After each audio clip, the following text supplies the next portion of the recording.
राधे राधे मित्रों, आप सभी को नवरात्रि की ढेर सारी शुभकामनाएं, ढेर सारी बधाई। मित्रों, 3 अक्टूबर 2024 को नवरात्रि पड़ रही है और नवरात्रि का शुभ मुहूर्त क्या है, आखिर कलश स्थापना कैसे की जाए जिससे जगत जननी की कृपा प्राप्त हो, तो वह सही विधि आपको लिख रहा हूँ। बाकी सही विधि आप दुर्गा सप्तशती से स्वयं भी देख सकते हैं। नवरात्रि कलश स्थापना के लिए आपको आवश्यक सामग्री लेनी है। जौ को बोने के लिए मिट्टी का पात्र लेना है, थोड़ा गहरा पात्र लीजिएगा, मिट्टी लीजिएगा, मिट्टी का एक छोटा सा घड़ा, कलश को ढकने के लिए मिट्टी का एक ढक्कन होना चाहिए, गंगा जल होना चाहिए, एक सुपारी, 1 या 2 रुपए का सिक्का, आम की पत्तियाँ, कच्चे चावल, लेकिन ध्यान रहे चावल खंडित ना हो, कच्चा कलावा, जौ, इत्र, फूल और फूल माला, नारियल, लाल कपड़ा अथवा लाल चुन्नी और दूर्वा घास। ध्यान रखना चाहिए मित्रों कि जो भी आप वस्तु लें वह खंडित ना हो। चाहे चावल है तो चावल खंडित नहीं होने चाहिए, अर्थात थोड़े से टूटे वगैरह नहीं होने चाहिए।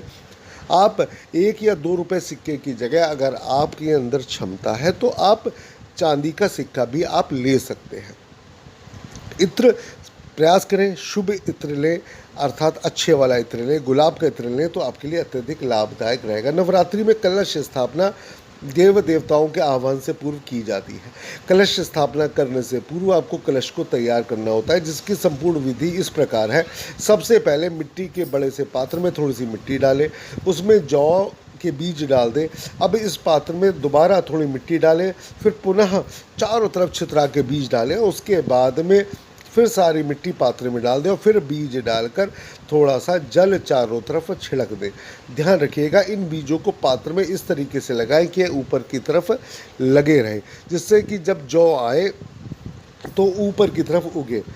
आप एक काम ये भी कर सकते हैं कि बीजों को थोड़ा खड़ी मात्रा में भी आप लगा सकते हैं और ऊपर वाली ले में बीज आप अवश्य डालें। अब उस कलश उस पात्र के ऊपर ध्यान रखिएगा कच्चा कलावा ही लेना है। कच्चा कलावा आपने बांध देना है। जब कच्चा कलावा बांधे उस समय माँ दुर्गा का स्मरण करते रहें, उनकी श्री चरणों की आप कृपा पाने के लिए और जग जननी से कहें, हे माँ, हम आपके लिए पूजा कर रहे हैं, कृपया हमारा ध्यान रखें और हमारे समस्त कष्ट दूर करें। और साथ में उसके ऊपर आपकी जो सबसे छोटी उंगली के बराबर वाली जो रिंग फिंगर है उससे तिलक लगाएं अथवा बिंदी लगाएं। उसके बाद कलश में गंगा जल भर दें।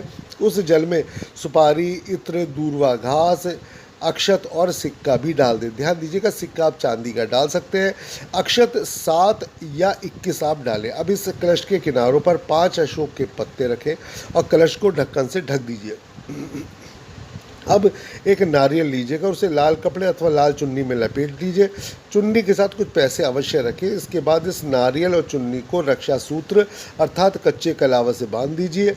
तीनों चीज़ों को तैयार करने के उपरांत सबसे पहले ज़मीन को अच्छे तरीके से साफ़ करके गंगा जल छिड़क कर उस पर मिट्टी का जौ वाला प्याला रखें। उसके ऊपर ही मिट्टी का कलश स्थापित करें और फिर कलश के ढक्कन पर नारियल रख दीजिए। कृपया ध्यान रखिएगा नारियल का ऊपर वाला सिर मुख की जो ऊपर वाले सिर का जो मुंह होता है, जो मुख है, वो ऊपर की ओर होने की बजाय आपकी ओर होना चाहिए। इससे आपको जगत जननी की कृपा प्राप्त होती। ज़्यादातर लोग कलश के ऊपर जो नारियल रखते हैं उसका मुख ऊपर की ओर रखते हैं, लेकिन ऊपर की होने की बजाय आपकी ओर ही मुख होना चाहिए। यह इसको कलश को और आपके लिए बहुत ही शुभता प्रदान करता है। इसके ऊपर कर रखने के पश्चात आपने प्रभु से प्रार्थना करनी है, अपने समस्त देवी देवताओं का आह्वान करना है कि प्रभु आप आयो, कृपया अपने अपने उचित आसन ग्रहण करें और जिस निमित्त अथवा नवरात्रि का व्रत कर रहा हूँ अथवा कर रही हूँ उसको आप सफल बनाएं और अपनी कृपा बनाए रखें। 9 दिन तक आपने कलश को मंदिर में रखना है। ध्यान रखना है जो आपकी जो इसमें बाती लगाएंगे वह कच्चे कलावा की बाती लगाएं। लंबी बाती लगाएंगे, थोड़ा सा रगड़ के मोड़ के लगाएंगे तो वह टूटेगी नहीं। शुभ मुहूर्त है 6:02 AM से 7:30 AM, 10:27 AM से 1:24 PM और 1:24 PM से 5:49 PM। मित्रों, यह वह शुभ मुहूर्त है, इनमें आप कलश स्थापना कर सकते हैं। आपको 5:49 तक के प्रदोष काल तक के समय के मैंने शुभ मुहूर्त आपको दे दिए हैं। आपने इन्हीं मुहूर्तों में कलश स्थापना करनी है और जैसा बताऊँ और वैसा करेंगे तो आप देखेंगे आपको यथेष्ट और अच्छे परिणाम राधा रानी के श्री चरणों की कृपा से, जगत जननी के श्री चरणों की कृपा से अवश्य प्राप्त होंगे।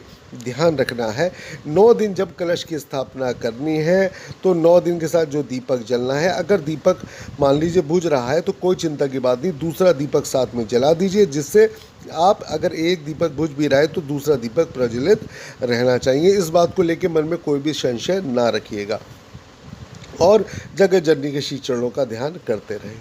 राधे राधे, हर हर महादेव।